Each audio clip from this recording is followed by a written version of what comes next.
பாதாம் அல்வா செய்கிறதுக்கு தேவையான பொருட்களை பார்ப்போமா? வாங்க பார்க்கலாம். பாதாம் அல்வாவுக்கு தேவையான பொருட்கள் பாதாம், சர்க்கரை, நெய், பால், இதெல்லாம் நம்மளுக்கு தேவை. இப்போ இதெல்லாம் எவ்வளோ தேவைன்னு சொல்கிறேன். பாதாம் 250 கிராம், ஜீனி அதே அளவு தான், ஜீனியும் 250 கிராம், நெய் 150 கிராம், பால் 1 டம்ளர். இப்போ பாதாம் அல்வா செய்யும்போது பால் மட்டும் கொஞ்சம் கூட குறைச்சி ஆகும். பாதாம் அரைக்கும்போது பால் ஊற்றி தான் அரைப்போம். சில டைம் 3/4 டம்ளர் ஆகும், சில டைம் 1/4 டம்ளர் ஆகும். அது பாதாம் பருப்பை பொறுத்து. நம்ம என்ன பண்ணுவோம்னா, இந்த பாதாம் பருப்பை மட்டும் நைட்டே ஊற வச்சிடணும். இப்போ அலசி வச்சுருக்கேன் நான். இதை நல்லா ஊற வைக்கணும். நான் ஓவர் நைட் ஊற வச்சிடணும். அப்போ தான் நல்லாயிருக்கும். அந்த நல்லா காணும், டேஸ்ட் நல்லாயிருக்கும், நல்லா ஊறிடும்.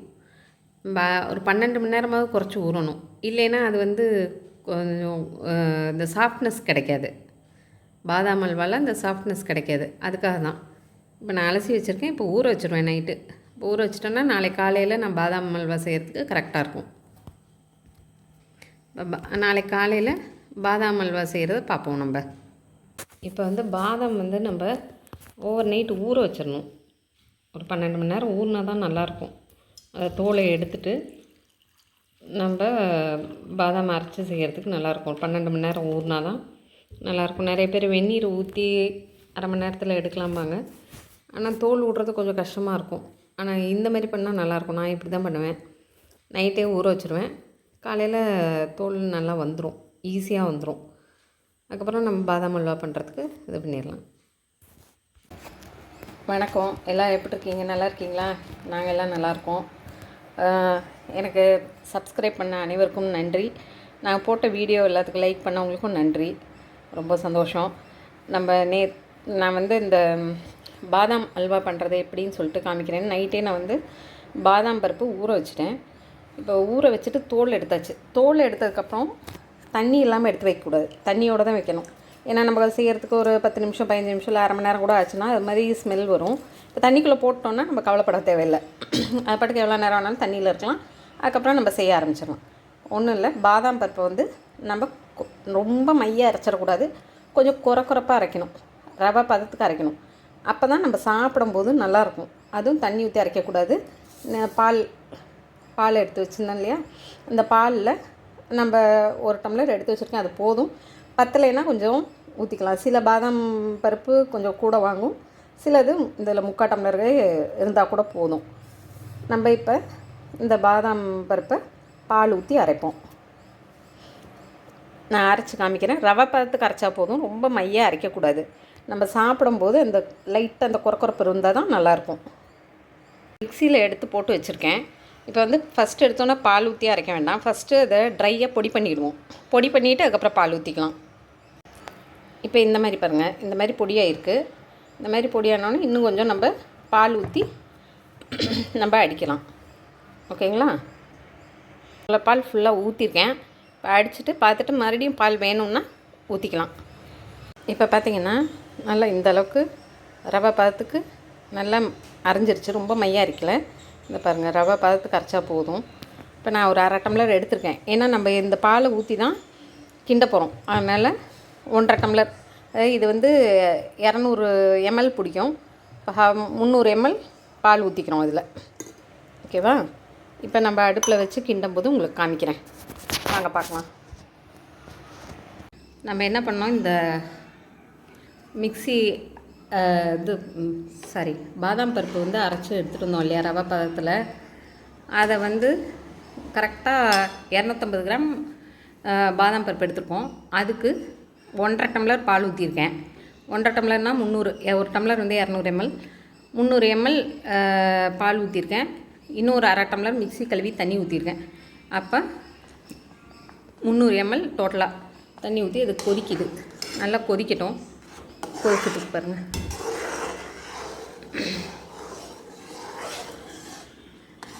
நல்லா கொதிக்கட்டும்.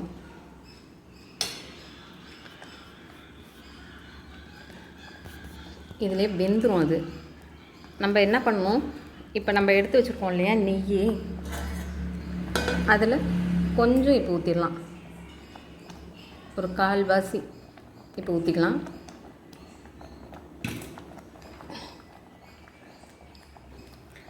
தெரிக்கும், மேலே வெளியில் தெரிக்கும். அதனால் கொஞ்சம் சிம்லேயே வச்சு நல்லா கிண்டிகிட்டே இருக்கும். நல்லா அது வெந்து வந்துடும். நம்ம எடுத்து கையில் சட்டிலையும் ஒட்டாமல் வரும். நல்லா வெந்துடும். ஜீனி போட்டோன்னே தண்ணி விட்டுரும், தண்ணியாகிடும். இப்போ நல்லா கெட்டியாகிற அளவுக்கு நான் வேகிற அளவுக்கு கொதிக்க விடணும். என்னால் அங்கே கிச்சனில் நின்றுட்டு செய்ய முடியாது. அதனால் நான் இப்போ இங்கே ஹாலில் கட்டில் எப்பவுமே இந்த அடுப்பு வச்சுருப்போம். முழங்கால் வலி இருக்கிறதுனால நைட்டு தோசை சப்பாத்தி இது மாதிரி இருந்துச்சுன்னா இங்கே ஒரு அடுப்பு வச்சுருக்கோம். இதில் போட்டுக்குவோம். சப்பாத்தி தோசை எல்லாம் உட்காந்துட்டு அப்படியே சுட்டுறது.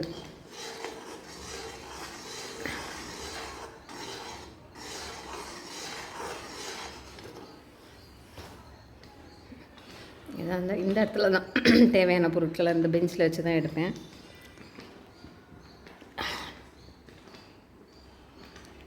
நல்லா கொதிக்குது பாருங்கள்.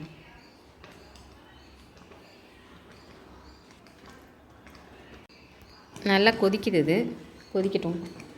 அப்படியே இதில் அப்படியே சிம்மில் வச்சோன்னா அது பாட்டுக்கு கிண்டி விட்டுக்கிட்டே இருக்கணும். கையை விடாமல் மட்டும் கிண்டணும்.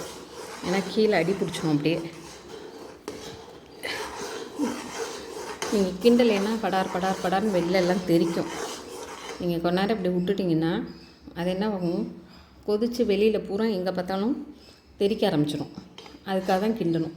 பாருங்கள், இப்படி விட்டோன்னா என்ன ஆகும்னா டக்குன்னு தெரித்து வெளியில் பூரா கொட்டும். கொதிக்குதா? இந்த பாருங்கள், வெளிலெல்லாம் தெரிக்குது பாருங்கள். அதுக்காக தான் நம்ம என்ன பண்ணணுன்னா கையை விடாமல் கிண்டிகிட்டே இருக்கணும். கிண்டிகிட்டே இருந்தால் இந்த வெளியில் தெரிக்காது.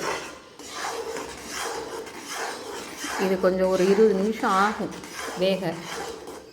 அதுக்காக நான் உட்காந்துட்டேன். நின்றுட்டு பண்ண முடியாது, உட்காந்துட்டேன். இது ராகுலுக்கு ரொம்ப பிடிக்கும். பாதாம் அல்வா, பரத்து, ராகுல், கோவிடப்போ இதுதான் வாரத்துக்கு ஒரு தடவை கொஞ்சம் வாரத்துக்கு ஒரு தடவை செஞ்சுட்டோன்னா வச்சு 4 நாள் வச்சுட்டு எல்லாம் பசங்கள்லாம் வச்சுட்டு ஊட்டுங்க.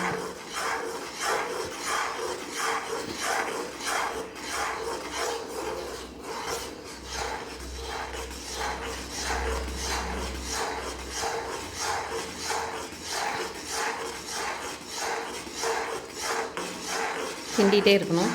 நான் இப்போ கொஞ்சம் வெந்தோடனே உங்களுக்கு காமிக்கிறேன். நான்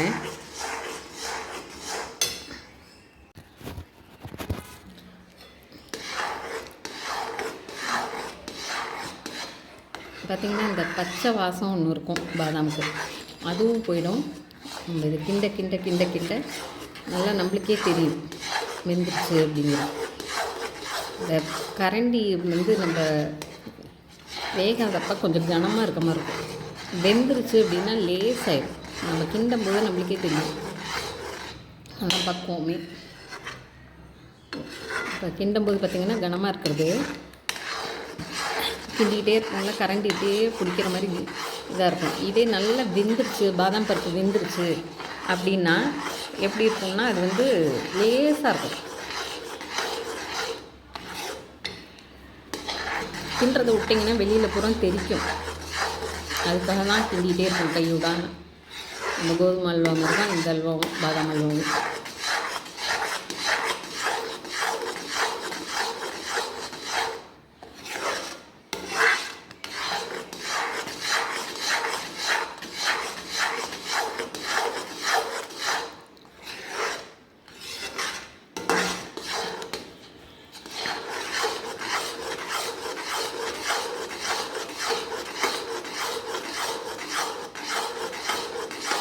ஜீனி போட்டிங்கன்னா வேகாது. அது அவ்வளோதான், அதோட ஸ்டாப் ஆகிடும். அதனால் நல்லா வெந்ததுக்கப்புறம் தான் ஏற்கனவே கொஞ்சம் நெய் விட்டுருக்கோம் இல்லையா, இப்போ கொஞ்சம் நெய் விடலாம்.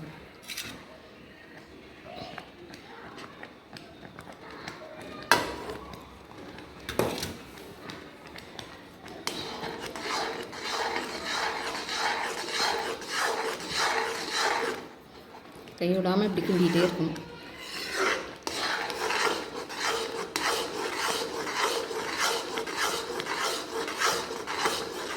புதுசாக தானே நம்ம யூடியூப் ஆரம்பிச்சு இது பண்ணியிருக்கோம். கும்போணத்துலேருந்து ஒரு அக்கா, கும்போணத்துலேருந்து செல்வி அக்கா, ரொம்ப க்ளோஸு. அந்த அக்கா சொன்னாங்க, அந்த மாதிரி ஸ்டார்ட் பண்ணும்போது இந்த மாதிரி சப்ஸ்கிரைப் பண்ணவங்களுக்கெல்லாம் தேங்க்ஸ்ன்னு சொல்லு, லைக் பண்ணவங்களுக்கெல்லாம் சொல்லு அப்படின்னாங்க. நினச்சிட்டே இருந்தேன். எல்லாருமே என்னோடய வெல்விஷர் எல்லாருமே ஒன்று ஒன்று என்னோடய இதுக்கெல்லாம் கரெக்ஷன் பண்ணுறாங்க. இந்த மாதிரி இப்படி செய்யணும் அப்படி செய்யணும். அது எனக்கு ரொம்ப சந்தோஷமாக இருக்குது. அக்கா காலையிலே கொடுத்தாங்க. அதனால தான் சரி இது ஆரம்பிக்கும்போது நான் சொன்னேன். ரொம்ப பாசமாக இருப்பாங்க. அவங்க பொண்ணு அம்மு, காமாட்சி 2 பேருமே ரொம்ப ஆசையாக இருப்பாங்க. அவங்க வீட்டில் இந்த பலா மூஸ் இருக்குல்ல, அது ஒன்று செஞ்சு பொரியல் செஞ்சு தருவாங்க. சூப்பராக இருக்கும், ரொம்ப நல்லாயிருக்கும். ஃபஸ்ட்டு டைம் நான் சாப்பிட்டேன், அவங்க வீட்டில் தான் சாப்பிட்டேன். பலா மூஸ் ரொம்ப நல்லா இருந்துச்சு. சார் ஒரு தவளை வடை செய்வார், செல்வியக்கா வீட்டில் சார் சூப்பராக இருக்கும். மதுரைக்காரங்க நல்லா சூப்பராக செய்வாங்க.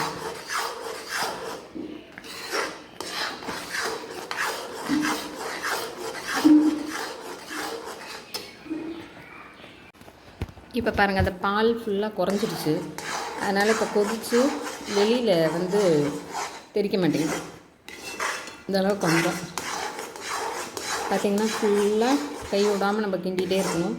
பால் சுத்தமாக அதோட இது கெட்டியாகிடுச்சு, பால் இல்லை. அதனால் அது வெளியில் கொதிக்கலை. இப்போ இன்னும் ஒரு 10 நிமிஷம் வந்துடும்.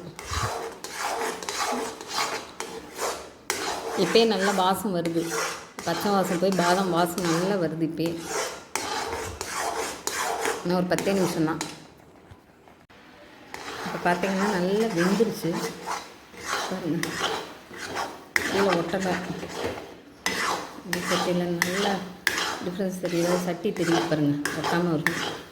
இப்போ வந்து நம்ம எடுத்து வச்சுருக்கோம் இல்லையா, 250 கிராம் பாதாமுக்கு 250 சுகர். இதை அப்படியே போட வேண்டியதுதான்.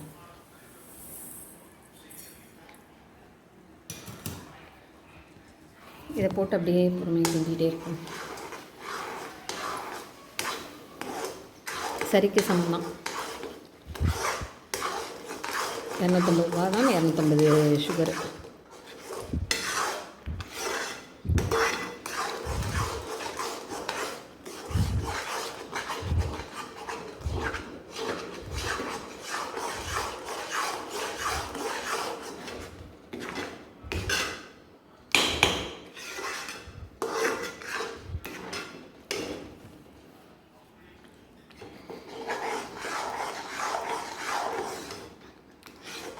இப்போ நம்ம வச்சுருக்கோம் இல்லையா மீதி நெய், அதை விட்டுறலாம்.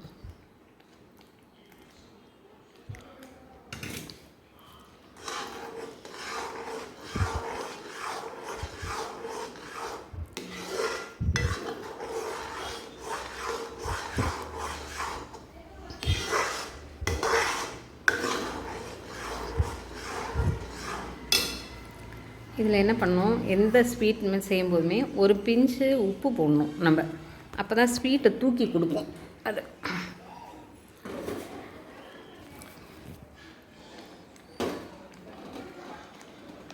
ஒரு பிஞ்சு உப்பு இதை போட்டால் எந்த ஸ்வீட் செய்யும்போதும் நம்ம ஸ்வீட்டை எடுத்து கொடுப்போம் உப்பு வந்து. அதேமாரி காரம் புளி சாதம் அந்த மாதிரிலாம் செய்யும்போது ஒரு சின்ன பீஸு வெல்லம் போடணும், அப்போ அது ஒரு டேஸ்ட் இருக்கும். நேற்று வந்து நான் உங்கள்கிட்ட ஒன்று சொல்ல மறந்துட்டேன். தேவையான பொருட்கள் எடுத்து வைக்கும்போது இது குங்குமப்பூ வந்து பாலில் ஊற வச்சுருக்கேன். அதை வந்து இதில் ஊற்றிடணும். நேற்று அதை காமிக்க விட்டுட்டேன். அதையும் இதில் ஊற்றிடணும்.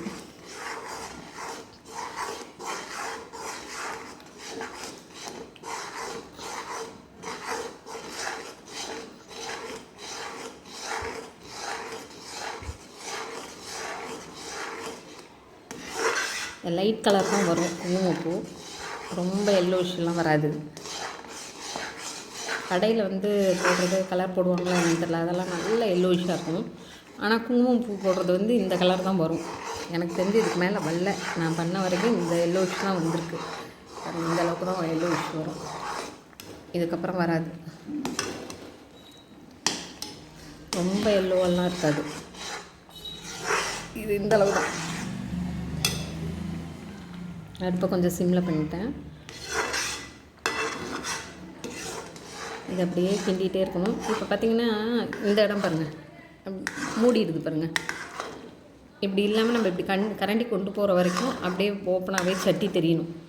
அப்போ தான் நல்லா கெட்டியாகி வெந்து இந்த சுகரோட இதெல்லாம் சரியாகி அல்வா கரெக்டாக பதத்துக்கு வருதுன்னு அர்த்தம். அது வரைக்கும் கொஞ்சம் கிண்டணும், அவ்வளோதான். கொஞ்சோண்டு நெய்யிட்டு அதை அப்படியே ஹீட் பண்ணி அதில் ஊற்றிடலாம்.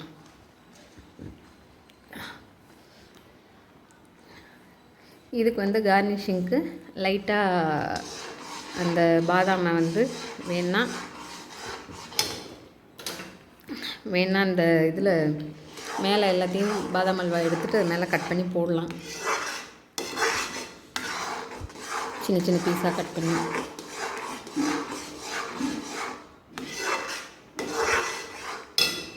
இது நான் கெட்டி ஆகணும்னு உங்களுக்கு சொல்கிறேன், இந்த காமிக்கிறேன்.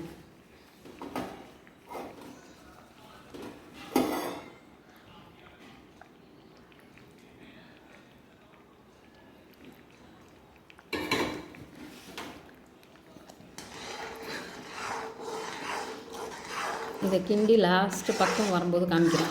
இன்னும் இதில் வந்து 10-15 நிமிஷம் கிண்டணும், கைவிடாமல் கிண்டிகிட்டு இருக்கணும். நான் காமிக்கிறேன்.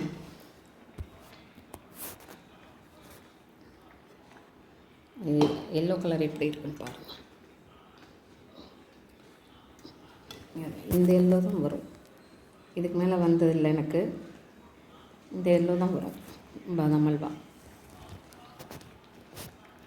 இப்போ பாருங்கள் எவ்வளோ தண்ணி இருந்துச்சு, இப்போ எவ்வளோ கெட்டி ஆயிடுச்சு பாருங்கள். நான் சொன்ன மாதிரியே பாருங்கள். கீழே அப்படியே உட்கார விடக்கூடாது.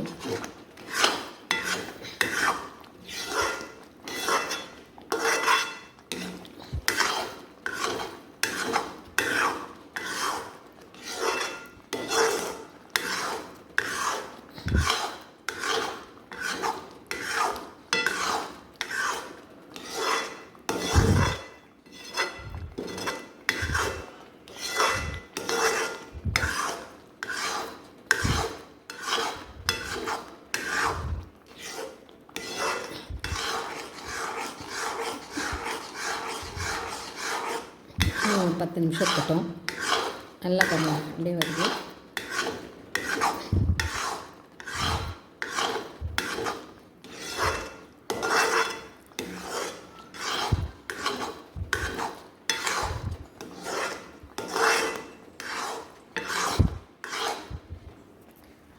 ஒரு 10 நிமிஷம் கழித்து மதியம் எப்படி இருக்குன்னு பார்ப்போம். இப்போ வந்து நல்லா கரெக்டாக பதம் வந்துருச்சு பாருங்கள். எப்படி சுருண்டு பிறந்து வருது பாருங்கள். எல்லா நெய்யும் வாங்கிடுச்சு. இப்போ கடைசியாக நம்ம ஒரே ஒரு ஸ்பூன் நெய்யை விடலாம்.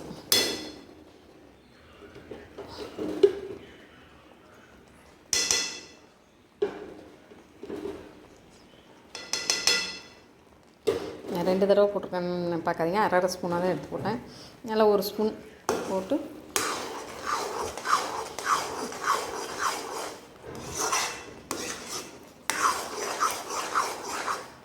நல்லா இவ்வளோ கெட்டியாகிடுச்சு பாருங்கள்.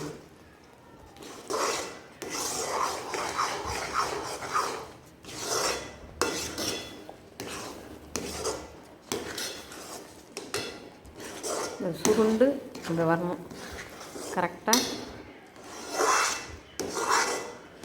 எப்படி வருது பாருங்கள்.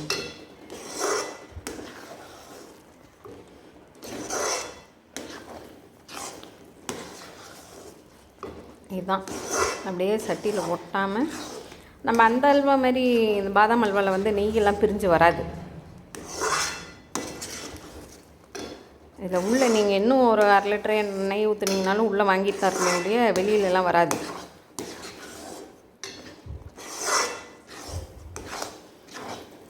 அது இப்போ நம்ம கோதுமை அல்வாலையெல்லாம் நல்ல நெய் அப்படியே இதுவாக வரும், அது மாதிரி இதில் வராது. இதுதான் பதம். ஒரு 5 நிமிஷம் சிம்மில் இருந்துச்சுன்னா இறக்கிடலாம். இப்போ பாருங்கள், நல்லா சுருண்டு வந்துருச்சு. அவ்வளோதான், இதை ஆஃப் பண்ணிடலாம்.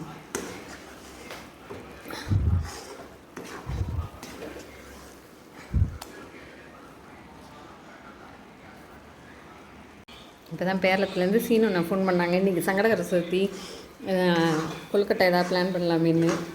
நான் ஐடியா இல்லை, நான் பாட்டுக்கு இன்றைக்கி பாதாம் அல்வா எடுத்துட்டேன். சரி, நெக்ஸ்ட்டு சங்கட சதுர்த்தி கண்டிப்பாக கொழுக்கட்டை பூர்ணம் வச்ச கொழுக்கட்டையும் பண்ணிடலாம். ஆமாம், ஓகேங்க. இதை நான் பாத்திரம் மாற்றிட்டு உங்களுக்கு காமிக்கிறேன். பாதாம் அல்வா பாத்திரம் மாற்றி வச்சுட்டேன் நான். அவ்வளோதான்.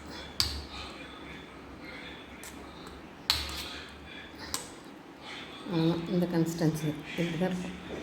நான் ஆறிச்சுன்னா கொஞ்சம் கெட்டியாகிடும். இப்போ சூடாக இருக்கு இல்லையா, ஆறிச்சுன்னா இன்னும் கொஞ்சம் கெட்டியாகிடும்.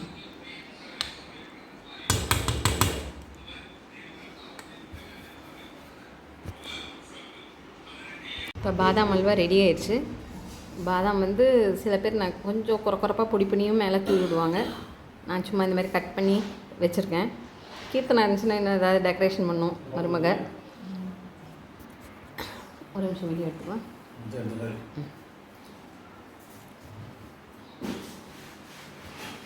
ஆமாம், ஒரே நிமிஷம் குட்டி ப்ளீஸ். டமல் டுமில் சத்தம் கேட்டுச்சுன்னு வைங்களேன், நல்லா கேட்குது.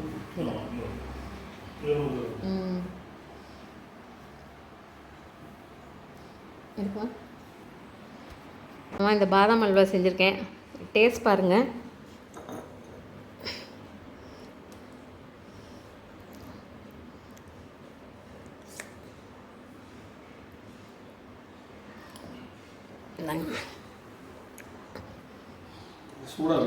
ஆமாம், இப்போ தானே இறக்குனேன்.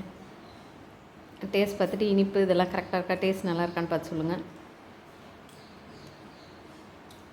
நல்லா இருக்கா? இனிப்பு நல்லா இருக்கா? Okay, thank you.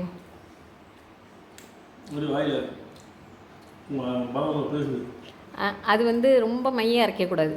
ரவை அரைச்சாதான் நம்ம சாப்பிடும்போது இந்த டேஸ்ட் நல்லாயிருக்கும். ரொம்ப மையாக அரைச்சிட்டா இந்த இதை இருக்காது. ரவை பதத்துக்கு தான் அரைக்கணும். நல்லா இருக்குல்ல? ஓகேம்மா, சரிவா? ஓகேம்மா, தேங்க்யூ. வீடியோ பார்க்குற எல்லாருக்கும் தேங்க்ஸ், ரொம்ப மிக்க நன்றி. சப்ஸ்கிரைப் பண்ணுற எல்லாருக்கும் மிக்க நன்றி. இப்போ அது ஆறினோன்னே பாதாம் அல்வா பாருங்கள் எப்படி கெட்டியாக அழகாக வந்துருச்சுன்னு. இப்போ நெய் தெரியுது பாருங்கள், நம்ம ஊற்றின நெய்யெல்லாம் இப்போ வெளில தெரியுது பாருங்கள். இதை வந்து நம்ம அந்த பட்டர் பேப்பர் போட்டு பேக் பண்ணி அழகாக கொடுத்துடலாம். அந்த அளவுக்கு இருக்குது. இந்த அளவுக்கு பாருங்கள், அழகாக நீட்டாக வந்துடும். ஆறினோன்னே இந்த அளவுக்கு வந்துடும்.